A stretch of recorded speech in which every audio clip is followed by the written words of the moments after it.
Mixtape Podcast. Yeah, what it do?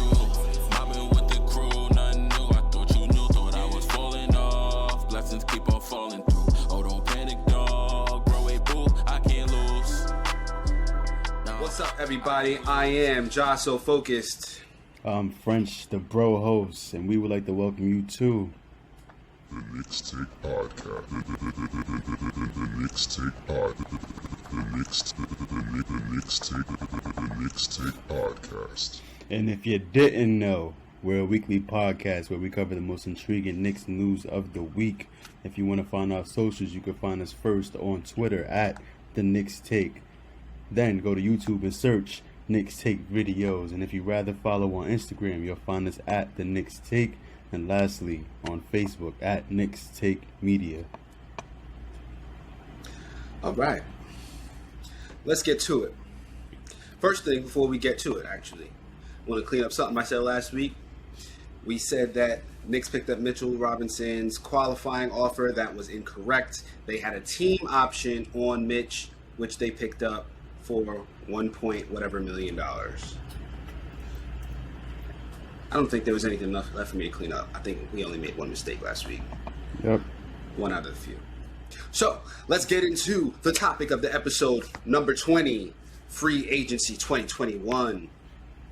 Free agency did not go the way that I was expecting. I don't think it went the way anyone was expecting. So let's get straight into day one. What were you expecting? Like, going into free agency, what were you thinking? Like, what were you expecting for what's to happen? Who you think the Knicks were going to pick up? Well, from what I gathered from, like, the exit interviews and Derrick Rose saying he'd love to be back, but it sounds like the front office guys have big plans this offseason. I'm like, big plans that Derrick Rose might not be able to fit back on the roster? What they got up their sleeve? I'm expecting something huge to happen, and then when they just re-signed D Rose, Burks, and Noel in day one, I'm just like, oh, okay. I guess that's it. It was a lot of things, especially it was what D Rose said. It was the draft. Like how the draft played out, I was like, all right, I think that they moving out of 19, they pushing back from 21 because they're going to pick up some guys that are going to, they must know that they're going to pick somebody up that's going to bolster and, make this team so much better than what it was last season. And as French just indicated, we went into day one. I'm over here like, all right, I'm ready. What was it was, I don't remember what time it was, 12 o'clock, 1 o'clock, 2 o'clock, early. Whatever time it was. I'm over here on Twitter waiting, ready. All right, let's see who the Knicks pick up. Immediately off the bat, Lonzo Ball is off the board. He goes to Chicago. Chris First Paul deal to get announced. Chris Paul gone. Kyle Lowry gone. Mike Conley gone. And while all this is going on, I'm seeing Knicks signed Alec Burks to 3-year contract for $30 million. What? Mm-hmm. Knicks signed Nerlens Noel to 3-year contract, $30 million. And then it wasn't until maybe like an hour or two later, the Knicks signed their first new induction, new player to the team in Evan Fournier. Yeah. To a 4-year contract for $78 million. Let's talk about before we get to D Rose. Let's talk about the Fournier contract. As a matter of fact, let's talk about all three. I wasn't mad at it. Let's start with Alec Burks. How did you feel when the Alec Burks contract came up? How was you feeling? Well, immediately once I saw that, I thought to myself, like, I remember saying, I know that one of them would be back between Alec Burks and Reggie Bullock. Mm-hmm. So once I saw he re-signed, I'm just like, okay. For that to be the first signing to make off the bat, like, it shows that they made it a priority to re-sign Burks and Noel. But Burks off rip being the first signing, I'm just like, okay, it seems like they're valuing shot creation. and 3-point shooting, and guys who can take over the offense and give Julius Randle and RJ some help offensively based on what we needed in the playoffs. So I was like, okay, cool. Burks, we got back. Then boom, Noel got announced. I'm How like, you feel okay, about the Noel maybe. signing? I was thinking maybe it's to shore up the fact that we don't decline from last year defensively. So they didn't want to put all their eggs on Mitchell Robinson without like being able to Having see a him for a backup. full season healthy, first of all. Mm-hmm. Then the original plan was for Nerlens to be the backup center anyway, and he overachieved last season, so maybe he's going to go right back to that off the bench role where we could really see what the ceiling for this team is now that Mitch is healthy. So I'm thinking that that's what their line of thinking was. So I didn't have a problem with it. I didn't have a problem with the years because I knew that it would be a team option in the last year, because that's just what this front office does with every free agent that they've signed so far. It's been a team option the last year. So I knew both of them are basically 2-year deals with a last year option. And then Fournier gets signed, and I was okay with it because it wasn't like that was breaking news to me. There's been reports about Evan Fournier being a mutual interest between him and New York, along with a few other guys that I didn't want. But when I went and saw how Evan Fournier played and the play style that he could offer to the Knicks, I didn't have a problem with the years either, because that's when it became clear to me that Reggie Bullock wouldn't be back when we signed Fournier, because there's no space for Reggie no more after this point, and he's another shot creator who's his most valuable asset to his game is what he does on the offensive end. Fournier, he's a shooter. He can shoot up the dribble. He's just another guy that you can rely on to make shots. And I guess that's what the priority was of this offseason. So I didn't have a problem with any of these contracts. What about you? How'd you feel about the Burks, Noel, and Fournier? So I think what you said was right. They prioritized shot creation and playmaking over 3-and-D that Reggie Bullock provided. I may flip-flop on this for a little bit.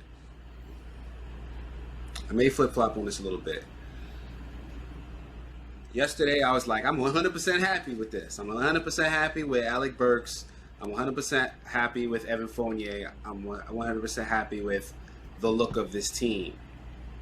And yes, I did leave out Nerlens Noel when I was naming players for a reason. But before I get to Noel, I'm gonna talk about what I'm flip-flopping on, which is, if you know you're gonna sign Evan Fournier, why did you sign Alec Burks, who, from what I can see, is probably going to just be taking up minutes over other guys that you want to see what they can do in that role that Alec Burks is going to play. Ooh. Whereas, like, who is he taking minutes from? Yeah. Well, if you look at the roster as currently constructed, we have Derrick Rose, we have Evan Fournier. Well, before we get into all the signings, before we get to the future signings, day 2 and day 3, Evan Fournier, we have Emmanuel Quickley, we have Derrick Rose, we have Miles McBride, we got Quentin Grimes, and outside of Grimes, most of these guys are playmaking guards. Mm-hmm. So unless you're telling me that you want Alec Burks to be kind of, Luka Vildoza also. So you have a lot of guys who can shoot, who can create off the dribble, who can play make. And I go back and forth because I think that the Knicks should have prioritized what Alec Burks provided over what Reggie Bullock provided. But I'm also looking throughout the roster and I'm like, are we taking a hit defensively by not bringing back Reggie Bullock over Alec Burks. Because you could have signed Reggie Bullock to that same deal. The same day that we signed Alec Burks to that 3-year contract for $30 million, the Dallas Mavericks also signed Reggie Bullock to a 3-year contract for $30 million. So it wasn't about the money. It's just the preference in player and the fact that you also got Evan Fournier. There was no room for Reggie Bullock, as you indicated. It was a choice that you made. I'm going to go back and forth over whether this is the right choice or not until I see it happen. And that's kind of, I feel like the playoffs proved that Alec Burks is more valuable to a team than Reggie Bullock would be. I think it proved that. However, Reggie Bullock was playing a role that he shouldn't have been playing, which is the starting wing next to R.J. Barrett. The competition between Alec Burks and Reggie Bullock wasn't for that spot because we gave it to Evan Fournier. The competition was for the who comes off of the bench to relieve Fournier or RJ. Well, who's to say Burks is coming off the bench for sure? We don't know who's coming off the bench and who's starting yet. Maybe Burks is going to be the starter, and Fournier is going to be the sixth man. Well, we also signed Derrick Rose to a 3-year contract for $43 million. And that's the one I was waiting for. And when we got to Derrick Rose, I was like, okay, I think we did get better. Maybe. I don't know. We might have gotten better. I like it because we needed a player as good as Evan Fournier to be on the roster. We needed to bring Derrick Rose back. And we needed a backup center. So the reason why I'm a little about the Noel deal. I think we could have replaced Noel, or we could have we drafted Jericho Sims, and we could have taken a chance on Jericho Sims being a rotation player. That's how I felt at the time. I felt like, okay, we're bringing back Mitch. I like Nerlens Noel, but there were two guys who kind of exposed us in the playoffs, and Nerlens Noel was one of them. Nerlens was hurt in the playoffs. Yeah, but I don't think that him being healthy would have made that much of a difference. Like he was, say that? We don't know. He was, because he was hurt. He played less minutes, but when he was, the stuff that he was doing when he was on the court is the stuff that I would expect him to do, healthy or not. Like Nerlens Noel can't catch the ball. He's not very great as a lob threat. He provides a lot defensively in terms of protecting the rim, and even in disrupting on the perimeter, getting his hands out and getting steals. But when it comes down to buckle down time and you're playing against a really good team, Nerlens Noel is very limited. You can blame it on the fact that he was hurt, but like you said before the playoffs, everybody's hurt in the playoffs. So I'm not going to give you that out. If you on the court, you on the court. And if he was playing healthy and he played like that, I wouldn't have been surprised, because Noel is not a good matchup for Clint Capella. Point blank, period. Yeah, but he's not going to be starting off against Clint Capella. He's going to be coming off the bench this year. Correct. He is going to be coming off of the bench, which is why it's like, I don't hate it, but for all that, just bring back Taj Gibson for the vet minimum. Bring back Taj, and he could be our backup center. And then it's like, all right, now we have. But you spent less money for your backup, and you have Jericho Sims coming up behind him as the third string center in case Mitch gets hurt, and that's it. Why are we paying $10 million to Nerlens Noel when even if you wanted to bring in somebody else, you don't trust Jericho Sims. You think he needs seasoning. I think you could have spent less money on a center to come to this team the way that you spent less money on Noel last year to provide what center you mean? Backup center value. The best centers that were in free agency all went to contenders. I don't know if you're going to convince Dwight Howard to come to the Knicks. But it doesn't need to be Dwight Howard or something like that. You just need somebody who could, like Nerlens He played his was role very last year. key. Was very key when we needed him to step up. 100%. I'm not going to slander Nerlens Noel. I'm just talking about the value of the contract and how much that it's going to take up in terms of the cap, in terms of maybe you could have spent that $10 million. Maybe you could have took $5 million of those dollars from him from this year, spent it on a different center who's probably not as good as Noel, but you want him to be the backup anyway behind Mitch. Yeah, And then you take the other $5 million, you offer somebody $5 million more than what you could have offered them previously, and maybe that convinces them to come to the Knicks as opposed to going somewhere else. That's the only thing about the Nerlens Noel. I don't hate it. I understand why they did it. I am okay with it. I think that the fact that we have 48 minutes of rim protection between Mitch, Nerlens Noel, and you have Taj as a backup option, which is what French already alluded to. In day 2, the Knicks signed Taj Gibson to the vet minimum for $2.64 million. The fact that we have that coming back next year, I'm 100% happy with that. But I think that this team could have maneuvered that money just a little bit better. And but let me say I'm one not thing going to real cry quick. about it. Who's to say that they even had a player that they would be willing to offer more money to? Maybe they didn't see nobody out there that was that good, so they just said, you know what, we're just going to pay our guys and have them on a 2-year with an option just to make sure that it's still a tradable asset. Worst case scenario.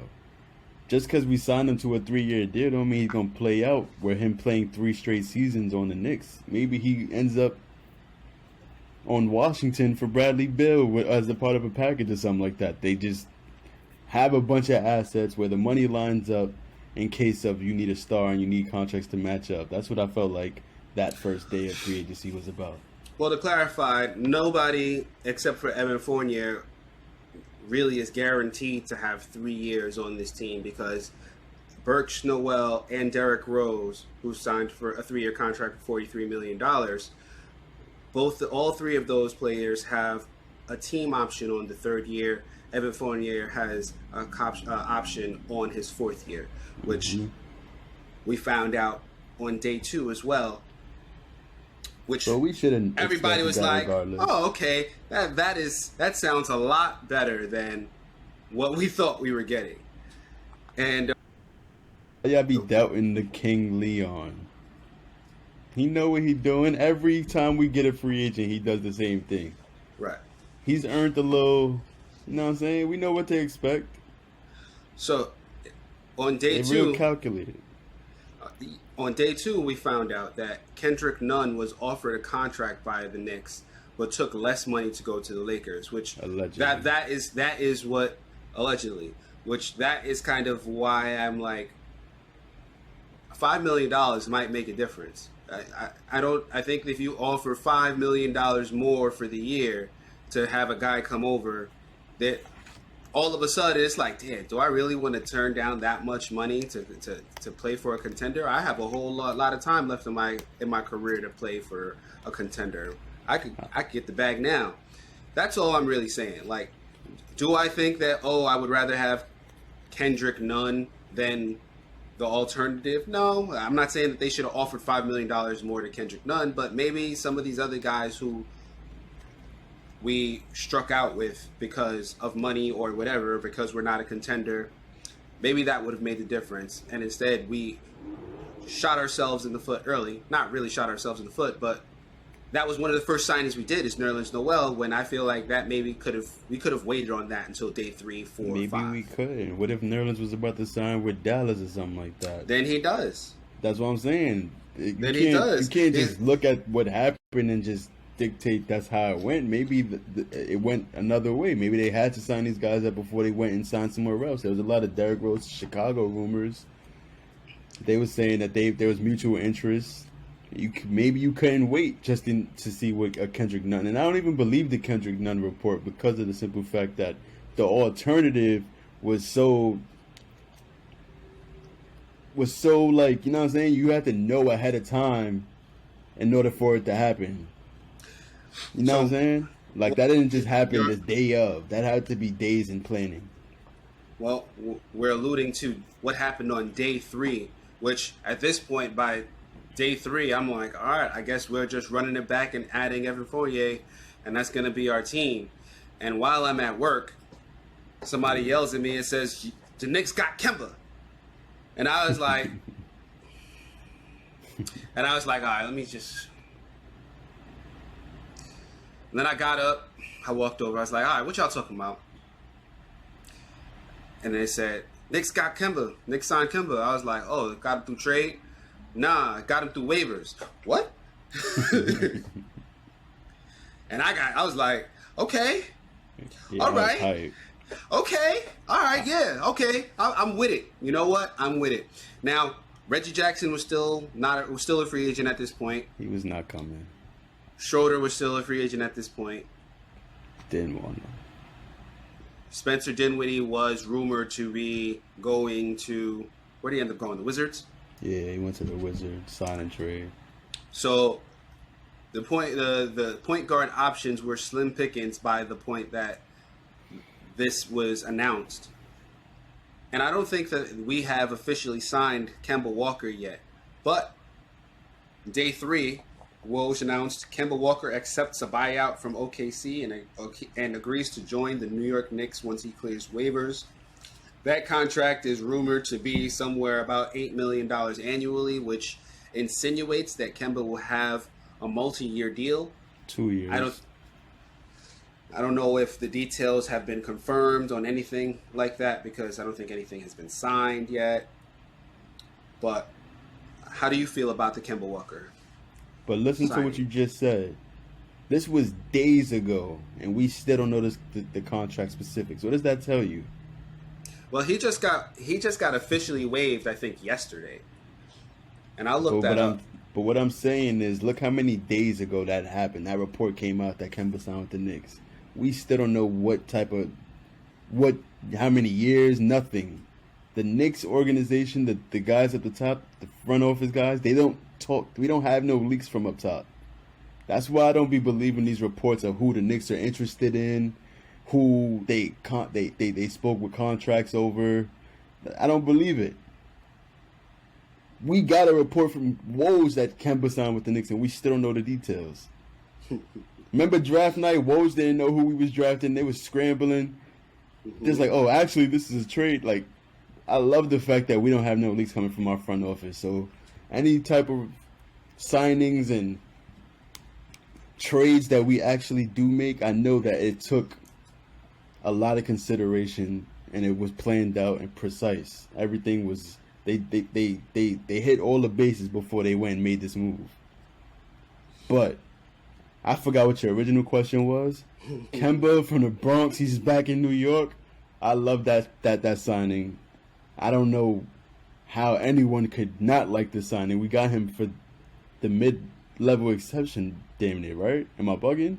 $8 million a year? Mm-hmm. It was maybe less than 10. Like, bro, we got an all-star player when he's healthy. Well, for nothing that's gonna hurt us cap-wise on the team. Well, I knew you was gonna be happy about this because you were saying that we would have preferred that the Knicks traded for Kemba over trading for Colin Sexton, which I still 100% disagree with. Why? We wouldn't have to give up much. Because Kemba Walker is owed $40 million for the season. For 2 years. Okay, but you trade for Kemba. You can get that off. You trade for Kemba. Who else? I don't think you sign Evan Fournier if you trade for Kemba. I don't think you can. You can't bring back Burks, Noel, Evan Fournier, Derrick Rose, and trade for Kemba Walker. You can't do it if you do the trade because there's not enough to say that money. They won't sign for less. You just said literally 10 minutes ago that they would have signed somewhere else if we didn't hurry up and sign them right away. You just said that. Yeah, but I'm saying they could have signed for less knowing that a trade was coming just because they're already here in New York. They didn't want to go nowhere else. If that's the case, they would have. That far out of the... they would have either waited or they would have signed for less up front. Now, like you can't have it both ways, sir. You can't say, "Oh, who's to say that they wouldn't?" But all of us, no. You don't think they could have got more money than what they got? Yes, I do. But I also think that they could have got less money than what they got. I don't know what their offers were in free agency. I think that the possibilities were that they weren't taking less than $10 million a year to not see other offers elsewhere, and the Knicks said, "Bet, take the $10 million," and that's it. But do I think that they're taking significantly less so that we could sign Kemba Walker, so we could trade for Kemba Walker? Excuse me, nah. I don't think that's how that would have gone down. Well, it doesn't matter because that's not how it went down. Yeah, we got him off waivers. The team waived him. When the last time you heard of a team receiving an asset from OKC without having to pay a major price? We did it twice. We didn't give up one pick. We did it. We did it twice. We did it in the draft Dumped when we Melo traded on down. We dumped Melo on him and got Mitchell Robinson back and Enes Kanter. I forgot. We did it about 3 that. times. We the only team that pulls a fast one on OKC, except for Forgot Houston. about that. Houston got Harden. I said he was gonna make $40 million, but I think he was gonna make 36 mil this year, 37 next year. But even still, that's a whole lot of cap space. That's a whole lot of cap space that we were gonna assign to him specifically. Yeah, no, you can't convince me that we should have traded for him over Colin Sexton. I would have rather trade for Colin, where you get money back. Well, my ideal situation would be to not have to trade for either, which is what happened. Well, this I think is the best situation. This is this. Try it again. This was the best situation possible because you didn't have to give up anything except for cap space. Mm-hmm. And the only downside, which if this happens, would definitely have been a point in my favor in regards to trading for Kemba over signing him or trading for Colin Sexton. A report came out from Mark Berman where there was a lot of concerns with the arthritis in Kemba's knees and how that's something that's probably never going to go away. It's going to be a problem for him all season. It may be an issue for him to get back to that all-star level. With that said, though, when he played last year, he played very well. He He still played balling. close to 20 points per game. He still shot well. And it was an off year. The last 10, Mm-hmm. 20 games of the season, he was wilding. Back to normal. And I don't think how the Celtics required him to play last year, the Knicks will require him to play this year. I think it's going to be a completely different situation. Yeah. So, and he's going to be splitting And- minutes with Derrick Rose, who also can't play that much minutes either. And we have Exactly what I was about to say. more point guards behind them in Luka Yep. Vildoza and Miles McBride. So And IQ. I couldn't be, well, we'll talk about IQ later. I couldn't be more, I couldn't be happier than how I am in regards to that Kemba Walker signing. Even if it turns out that he doesn't play all season, he's hampered. I don't think he's going to be I don't think he's going to be trash at all. I think Not maybe even he'll be close. limited. Maybe worst case scenario, he'll be 14 points per game, 15 points per game. If that's the case, that's the case. As long as he is a threat at the point guard position and he opens up the floor for Julius Randle, R.J. Barrett, Evan Fournier, Mitchell Robinson. That's what we needed at that position next to Derrick Rose, who will be coming off of the bench. Right. He's not. And the fact that we brought Rose back and we got Kemba, who can fill in that spot for 24 minutes out of the 24 minutes out of the game. You got 48 minutes of good point guard play. You got 48 minutes of rim protection. What more can you ask for? That's all your all-star needs. He got shooters around him. He got a competent point guard, and he got rim protection behind him. Julius Randle got everything he could possibly need this season. Including, I need for him to get that first team All NBA.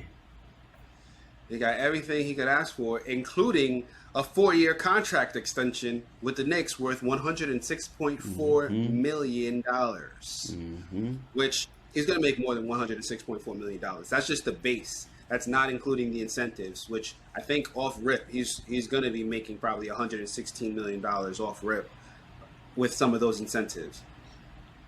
The most he can make from this contract, $122 million, which is still way less than more money than I got. Well, yeah, but it's going to be way less than the $200 million that he could have made off of the Knicks if he had just waited for one more season and signed a contract with them next year.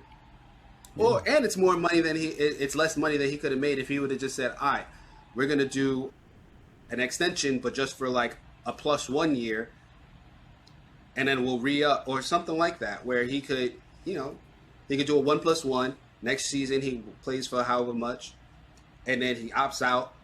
Now he does his contract extension. He could have made way more money doing that. He said, nah, just give me the 4 guaranteed years. I'm good. That is, oh man, that is.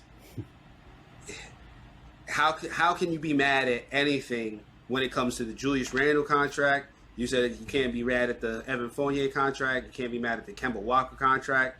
I can't be. Those are the 3 biggest moves of free agency for the New York Knicks. Julius Randle is becoming like my favorite Knicks star of all time. Would you believe that you would ever say something like that a year ago? Like everything that he's doing for the organization, he's not just talking to talk. That man is solidified. He's going in the Raptors over Melo. I'm gonna say that now. I'm calling it. He's not there yet, but he's gonna get there. Nah, he's there. He's there already. He's almost Melo there. never left money on the table. Jew is right here. He's on his neck. He's on his neck. He had one bad year. That's the only thing that's holding him back. He does what he did last year again this season. No. After signing this contract, it's over. No, the bad year is what makes the story. Yeah, it does. Which The is why he bad needs to do it year is again. the reason why I feel the way I feel, because he came to New York, accepted the challenge, had one of the worst years we've ever seen, and then came back the next year, led the Knicks to the 4th seed, had one of the best defensive teams in the NBA, made all NBA second team, and still left money on the table to make sure that the team has as much resources they need to make the team better and get as close to a championship as possible. He got Leon Rose in here. He's responsible for everything good that's happened to the Knicks team over the last 2 years. Mm-hmm. That man don't get he don't get the flowers that he deserves. I need to buy that jersey. I'm still slacking. I got how many Knicks jerseys? I don't got one Julius Randle jersey. I'm bugging. I'm still gonna say that he's not there yet. He's there. And I'm gonna say he's not there yet because you're giving him flowers for perceived future greatness. No.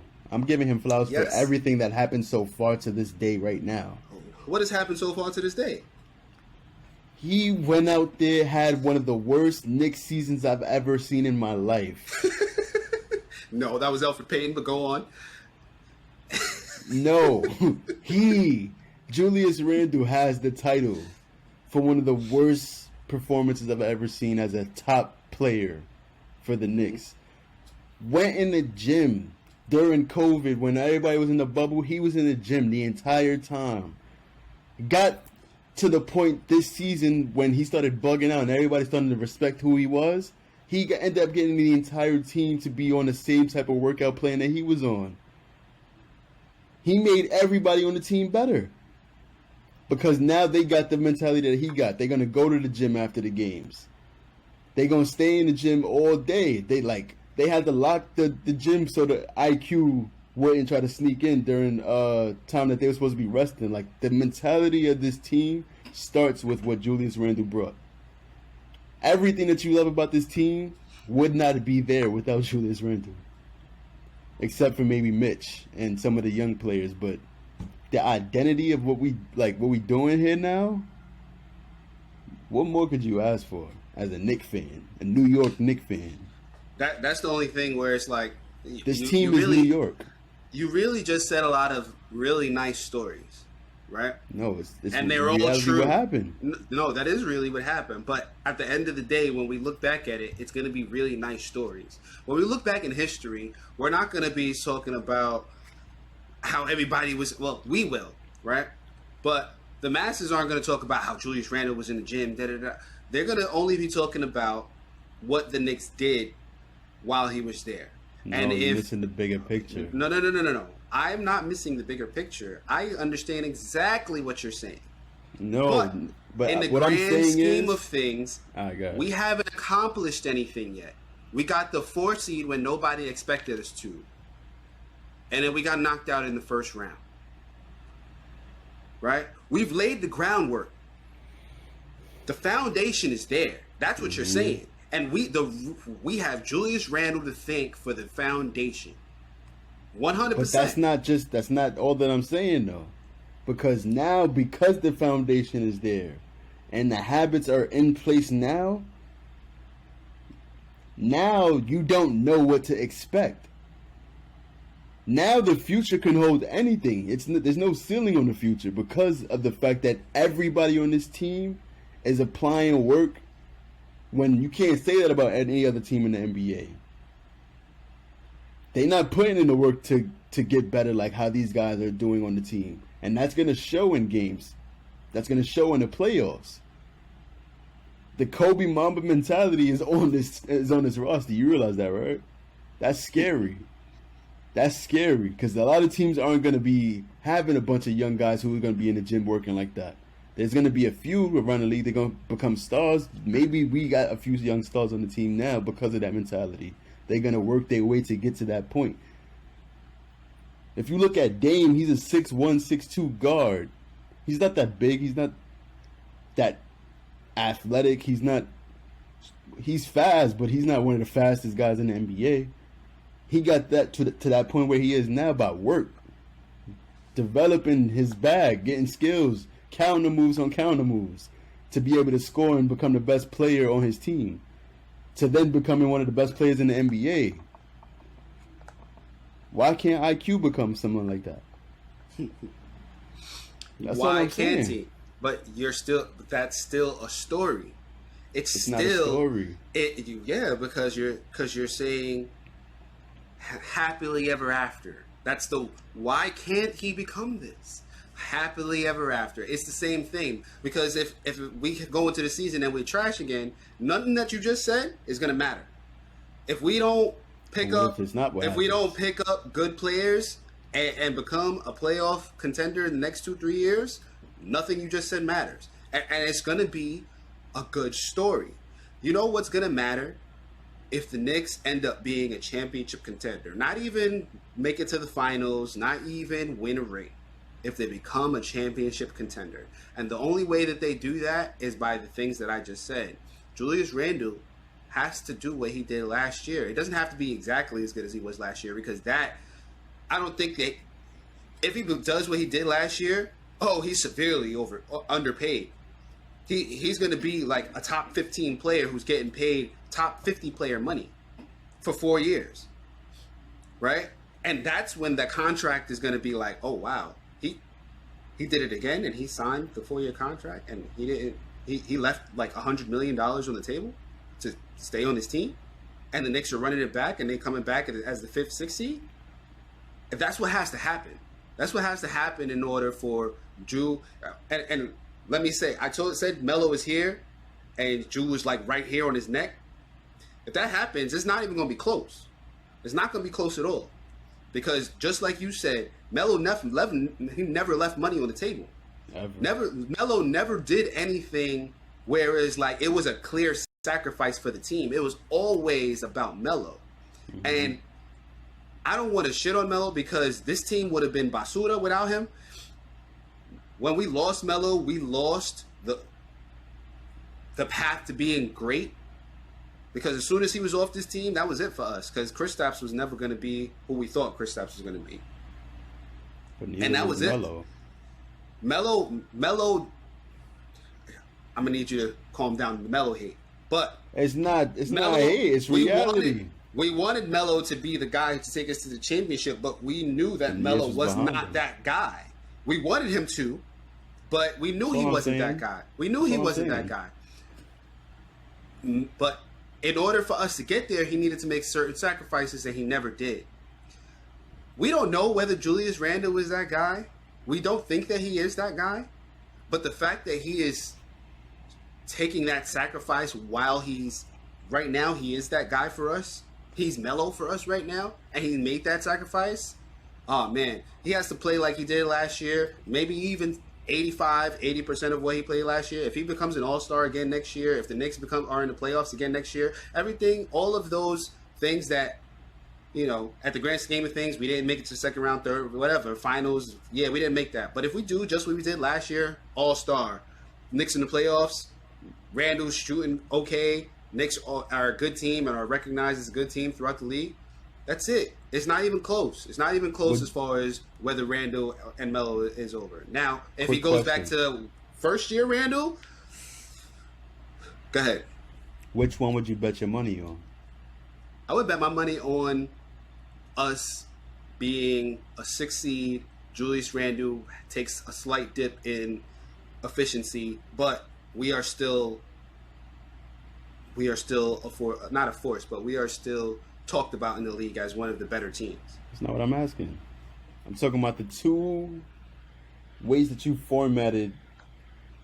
Which one would you bet your money on?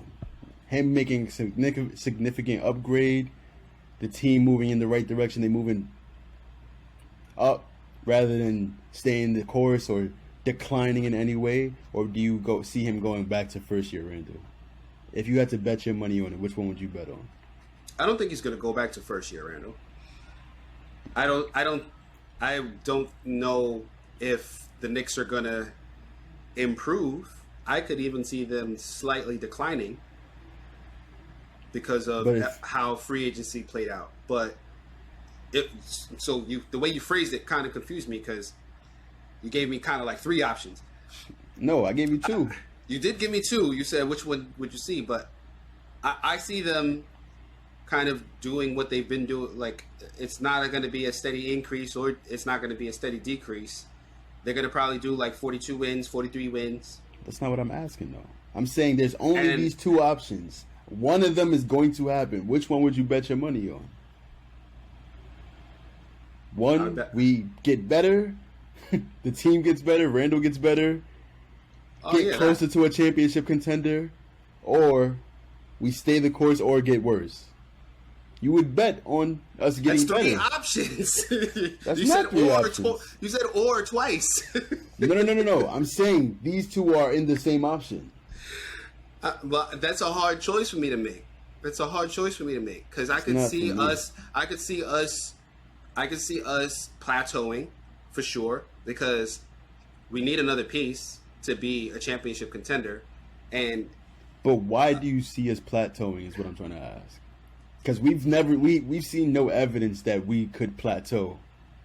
Because it requires a lot from a lot of different players. It requires RJ making that leap, which is better. I think I don't know how comfortable I am betting on RJ making that leap to be I think he's going to make a leap, but that's all we're asking for. The leap that we would need RJ to make, it would require that, or it would require a trade that I can't bank on. There's a lot of things. It would require a lot of things. It would require Randall to do exactly what he did last year, this year, which I don't think I think that if he does it, that would be great, first of all, but I think it's unrealistic to expect him to do it. Why? He did it all throughout last year. Because it's just unrealistic. Randall was doing shit he's never done before. He was doing things that he was never a 40% three-point shooter. That far exceeds any other average he's done in his career. He was hitting step back mid-range jumpers like he was Kawhi Leonard. Like he worked on it. Okay. That's what I'm saying. if Okay, you but- working and you getting better, then you can't really bet on someone's decline. RJ no, played ways that he's never played before. Are you betting that he won't continue to get better? You can't say that. That guys do things for 1 year and never do them again. Like, you can't say that, oh, because he did it last year, you have to expect that he's going to do it this year. No, you can't expect that. That's not how the league goes. Yeah, Sometimes it happens. about- Sometimes it happens, and sometimes it doesn't. And that's why I'm saying this, because I could easily see Randall declining from what he did last year. Not by a lot, but I can see him declining. And okay, that's the Randall that we should expect. That's not a top guy. That's not a number one option. I could see RJ improving on everything, but still not being good enough to be considered one of the top wings in the league. There's nothing wrong with that. But that's what you need Randall to be last year, Randall, and you need RJ to become one of the top wings in the league in order to start expecting that the Knicks are going to be a championship contender. I'm not going to put money on that, because I need 2 years of that to put money on it. 1 year is not enough, because I've seen plenty of players in this league do something for 1 year. We've seen J.R. Smith have an outlier year from 3-point percentage or whatever, and then he went back to normal in the playoffs, and that was it. Yeah, but what So player we can have see the same seen thing do what happen to Julius Randle. did? Julius Randle led his team to the playoffs, 4th seed, as the number one option with the most usage in the NBA. This You is why you can't get in think of trouble on another Twitter. player. This is No, why I'm you get in sa- trouble on Twitter. I'm bringing up facts though. Like if we're gonna talk about facts, Julius 100%. Randle, he led the NBA in possessions. He led the NBA in scoring from the mid range on the right side and on the left side. One of the leaders in minutes, if not the leader. Name me another player that led their team that didn't do anything the year before to the playoffs and hosted a playoff series. Like what he did last year, we underrate for somehow. I'm not underrating it at all. I'm saying that you can't. That's not something that you bet on, right? That's not something that It's you all bet on. NBA, You don't say that because he did it 1 year and it's never been done before that you should expect him to do it again. Because he's never done it before, that's even more reason to say he might not do it again. No one's ever done it before. He might not do it again. That's perfectly fine saying, right? There's nothing wrong with that. But I need evidence to have that now- belief, though. now, am I saying I need to see him to do it again to think that last year was? No, I don't really need to see him do it again. Even if he takes a decline, I think that he could do what he did last year again. But if he never does it again, I would okay. That's what it is. I'm just waiting to see what happens. I'm not putting money down on anything. To answer your question, if that's how you're gonna phrase it, that either they're gonna make an upward trajectory or they're gonna stay baseline or get worse, I'm not putting money down. I'm staying pat. I'm putting money down.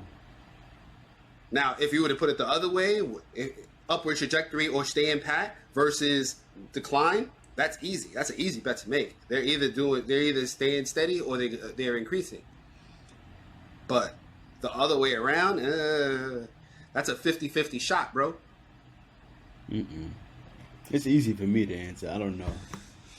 Well, I see we've been once you talking see about- behind the scenes a little bit and see the work ethic, I feel like that just Yeah. shows on the court as well. But we can I move on do to the too. next.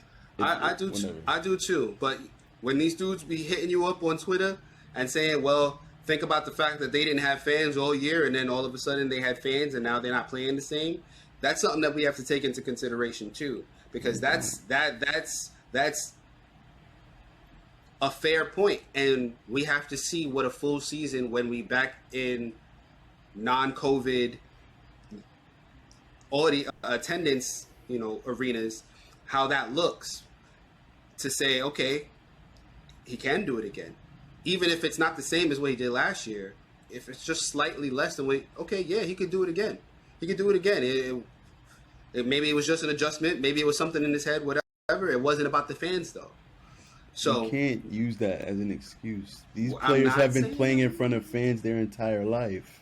And he never played that way in front of fans, is what they're saying. He's never played that well in front of fans. Yeah, he's played in front of fans all his life. The Has regular he season ever was in front of shot fans, too. 40% from the three when he had a full arena. That is what they're trying to say to you. And the answer is no, he hasn't. And it's a fair point. It's a not fair point. but we'll see. It is a next fair season. point. It's like we could say, Tyler Hero ain't shit because he fucking played. He shot the lights out during bubble year, all that during the bubble season. It wasn't even a season, but it was with the playoffs and all that. He was shooting the lights out, and then as soon as we got a little bit of fans back in the league, he can't shoot again. We could make that same argument too because he's played in front of fans before that, and then as soon as the fans was gone, he was, we can't trade Tyler Hero. He's better than R.J. Barrett. Now look how stupid that is. You just gotta wait and see. You can't just put your money out there. That's how you lose money. That's also how you make money. Scared money don't make money. You gotta go into it confident. You're absolutely right. You're absolutely right. If it was gun to my head, I would say we'll improve. Not by a lot though. Gun to my head. You have evidence that supports that. I'd be shaking in my boots to see how it plays out. I'm going to tell you that. So, I said Julius Randle, Kemba Walker, and Derrick Rose were three. No, it was Evan Fournier. We'll make Derrick Rose the fourth most important free agency move. The fifth most important free agency move. Elfrid Payton near agreement with the Suns to play for that team. That was the fifth most important Knick move of the free agency. No, that was the first. That was number one. Thank God. No. Kemba was number one. And then Julius Randle was number two, and then Elfrid was number three. Yeah, I didn't realize. This is a little off topic, but I didn't realize Power came back, Raising Kanan. You gonna watch that? No. After I saw the last season of Power, I'm not watching anything else Power related. You didn't like Book 2? No, I didn't watch Book 2. Why not? Because it's Power. I'm good with Power. I'm done. Book 2 was alright, and I might watch Ray. You think I want to watch more Tariq? No, well, they made him better in Book 2, in my opinion.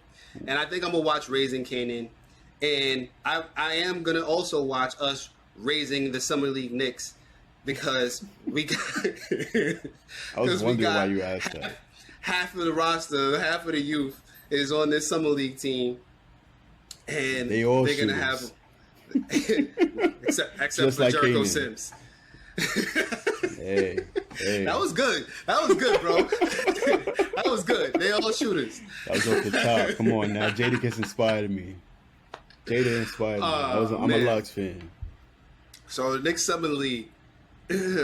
So we found out the other day the roster was set. We found out that Kevin Knox the third. Oh, excuse me, the second. Kevin Knox the second decided that he wanted to be on the Summer League team. He wanted to show what he had. The Summer League roster ended up being Quentin Grimes, Kevin Knox the second, Emmanuel Quickley, Amir Sims, Reed Travis, I don't know who that guy is. Tyler Hall, don't know him either. Miles McBride, Quentin Rose, Jericho Sims, Luka Vildoza, Rokas Jokobitis, Obi Toppin, and some other guys.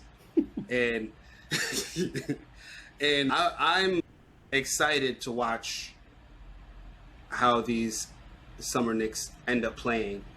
And as of this recording, because we recorded late, we actually got to watch Game 1. Yeah. Well, did you actually watch it? Half, and other stuff started happening, so I didn't get to. Quick note: do you want to talk about it today, or you want to wait till next week? We're already 55 minutes into the episode. We could touch small things and then go deep dive next week if you want. Pause. But the main takeaways was Obi looked like a man amongst boys out there, but I thought that was we Jericho got to start Sims, making actually. our threes. Yeah, Jericho Sims was wilding out there. I thought Jericho Sims looked like a man amongst boys, and then Obi was looking like the vet. And then Jericho Sims has a different type of bounce. He's got that Mitchell Robinson bounce, in my opinion. Gerald Green bounce. Yeah. But yeah, those two. I liked what Miles McBride did out there. Yeah. He looked like Marcus Smart. I'm like, yo, wait, hold on, who is that? That's Marcus Smart. He looked And- exactly like him on defense. Watch. Pay attention to And this then- game a little more. And then Quentin Grimes scored our first three, our first bucket of the game, and then disappeared, and then found another three somewhere in the second half. I like his confidence when he shoot though. And I like his effort out there defensively also. Yes. And then after that, I don't know who I want to say was the fifth best player. We had IQ. Luke. Do we want to say IQ was the fifth best Yeah, player? because he had highlights. He had an all around game, but he also struggled a lot too. But that's what He some did. of these for. He got to get the kinks out. He did a lot of good things though. He snagged I'm gonna be honest with you, bro. rebounds, got his assists up, and he got 15 points. He had a few threes at the end. I ain't mad at his game. He's getting the rhythm. I'm gonna be honest with you, bro. You tried to Well. call him a point guard earlier, and Let Not him there. get his feet wet. He been Not playing there. off the ball all year. it's not, yeah, no. Let Miles McBride get his feet wet. Let Miles McBride. He still got a season too. We need to season up his point guard skills, and let me tell you, I think I enjoyed him at the point guard way more than I enjoyed Quickly. We'll see. It's And only Luka game one. I'm Vildoza- not gonna overreact. Luka Vildoza was out there too, and he looked like he was still trying to figure out the team as well. He didn't really do too much to really impress me, but I think part of that was also because he didn't know who he was playing with, and he didn't know who he Yeah. was playing against. You could tell. Because- A lot of them looked like they never played together before, and it was like their first time filling each other out. But I didn't mean to interrupt. What you was about to say? I suddenly blanked on his name when you started talking. That boy on the Raptors. Rokas? That Oh, Scotty Barnes. Scotty Barnes was out there like.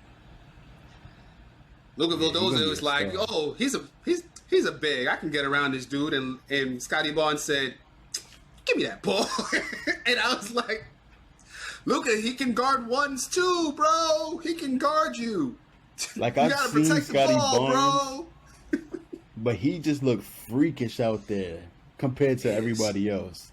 He's He's gonna be dangerous in a few years. Would you say he was the best? If- No, he wasn't. He wasn't the best player on the court. The best player on the court was Malachi Flynn, by far. Yeah, Malachi Flynn was out there. he was hooping Balling. He couldn't miss, and he was shooting shots. And I was like, "Yo, how is Malachi Flynn hitting all of these shots?" And Emmanuel Quickly is throwing up air balls, hitting the side of the rim. Like he's supposed to be one of the best shooters in the league, and he could not He is. hit a freaking thing. Shooters going to shoot, man. If he would have made all them threes, you would have jumped right back on him at point guard. Come on now. He Nah. gonna make it next game. He's a Actually, shooter. you know what? Sometimes You you, know have a what? slump, and sometimes you have a fire fest. You're right and you're wrong. You're right because if he would have hit them shots, I'd have been like, yeah, you know what? Because he did make some passes, he did have some assists, he had some alleys. I'm not gonna Exactly. front. It was mainly because of how badly he was shooting from everywhere, from everywhere. Hasn't played in a It wasn't long just. time against It other wasn't teams. just. It wasn't just. He just played like 2 months ago. He'll be alright. It wasn't just. It wasn't just from three. It was a lot. Some of the floaters. It was some of the mid range. He wasn't really getting to the basket that well. And Miles McBride, on the other hand, he showed like, yeah, I can do a step back midi. I can get to the rim. I can harass you on the fast break. He missed one. He missed a couple actually, a couple layups when he was contested, but he had a fast break layup that he did contest with the foul. So the finishing, I'm slightly more hopeful for Miles McBride than for Quickly, and that's why it's like I agree with you. If he would have hit them threes, it'd have been a whole lot different story than what it actually was. But Miles McBride also showed, because he didn't. I don't think Miles McBride hit a single three, and I still liked his game as a point guard more than I liked Quickly's. Yeah, he wasn't. He was steady. He was calm. He quickly looked like he's antsy a little bit. Like he looked like he's trying to get into a rhythm. He's trying to do everything too well. But I just got some news. You want me to break it now? Oh shit! Yeah, go ahead. Hold on, make sure it's real first. It's real. Steph Bondy tweeted that Summer League update. The Knicks are gonna be playing the Pacers now tomorrow at 2 p.m. Oh, okay. So Damn, we I'm got gonna miss another that. game to look forward to. I'm gonna watch Missed that. that. I'm gonna have to watch that. I'm gonna have to record that and watch that later. Yeah, but Yeah, we get I to think the redeem Pace- ourselves for today. I think the Pacers game got postponed due to COVID earlier today. Yeah, I think that's 'cause of what the happened. Wizards. So that's probably why that's happening. Yep. Who's on the Pacers summer league team? Let's see here. Who did the Pacers pick this year? I have no idea who any. When I saw James Booknight on Charlotte, I'm like, wait, hold on. Did he go to Golden State? I'm like, nah, I'm bugging, yo. Because you know what it is? All the trades on draft night, and you see the players going to the certain teams. That always confuses me. So I got to see summer league highlights before I know who's on what team. Okay, they have Chris Duarte and they have Isaiah Jackson. Duarte, how I forget that. Two players that the Knicks wanted. And Cassius Stanley. Whoever that is. He was their rookie last year. So we get to see Chris Duarte and Isaiah Jackson up close tomorrow. The two guys that the Knicks wanted, allegedly. I was looking throughout their roster. I was like, I don't know who any of these. Oh, Chris Duarte. But yeah, I don't know anybody. Oh, Isaiah Jackson. And then I was like, this could be a good game. It really, the Knicks would have won today's game if the shooting wasn't so bad. I think they only Yeah, made the like defense was seven good. out of. I think they only made like 7 out of 43 pointers. And with a team where you have guys that are proclaimed shooters, like, yeah, that's shocking and surprising. It's not gonna happen again, I don't think. It could. It's Summer League. Summer League doesn't really matter. It doesn't. But anyway. These guys have pride. They ain't gonna go out like that. All right. So last bit. I don't think there was any other news this week, so we can safely talk about the Olympics, Mm-hmm. where Frank Ntilikina and the French national team faced off against the United States with KD, Dame, and Tatum. Also, current Nick Evan Fournier was on Team France. Yep. Did you watch that game at all? That was one of the only games I've watched at the Olympics so far. And yeah. Frank you made rooting us for? look bad at the end. I was rooting for France. What you mean? Two Knicks. I ain't care about Team USA. They get the best players, Kevin Durant, the guy on the Nets. And I don't think Draymond. I don't think Frank made us look bad. I also don't think that you Mm-hmm. saw the good and the bad with Frank, right? Frank had some very key moments for France that helped them get close, but he had a costly turnover Yeah. and he bricked his step back three No, he that would have didn't. brought it. He bricked the last one where No. the last He shot he airballed missed. the last one. Oh, He sorry. didn't brick anything. It was a You could have let me get that one off without like, you could have just said, yeah, he bricked it. no, because Like- that's what I'm referring to. He let us down. You If can't. you in didn't clutch watch the time, game, if you didn't watch the game, you wouldn't know that it was an air ball. Like you was And- listening to this, you wasn't gonna go back to the Olympics and see that Frank Man. actually airballed. He missed the shot. Okay, he missed the shot. in crunch time, what you do counts for double. I don't want to hear about all the good you do, and then you just gonna do that at the end with the game on the line. You going to airball? He had a three that he made that brought him close, and he dunked the ball with like a minute left in the game, and he had a key assist. He forced a key charge. Like, I'm not gonna sit here and say like Frank messed it up for France, because I don't think that France would have been as close as they were if not for Frank. But also, they probably could have won without those costly the shot and the That's all turnover I'm that he saying. did, and that. So, If but you're gonna that's be in a groove, that's the stay gift and in the your curse. groove. That's the gift That's and the curse always with been Frank. his problem. That's always been his issue. That's the He gift and can the curse never with Frank. keep it up. You know what I mean? But the reason that they had him out there was for defensive purposes, and then they put him on Dame, Better than that. and then you found out after the Olympics Dame was actually playing hurt, so they probably should have put him on somebody else.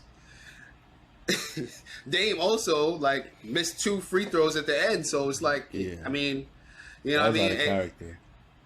You know, so I don't know. I think that you can make the argument that this is why you take a chance on Frank because he's still young, but this is also kind of, you have to know what you're getting with Frank, and you have to kind of work some of these things out if you want him to be a key rotation player and maybe even starter moving forward, because he has some flashes still with you know how long he's been in the league now. He still has flashes to be, has still a little bit of upside. You just have to have patience with him.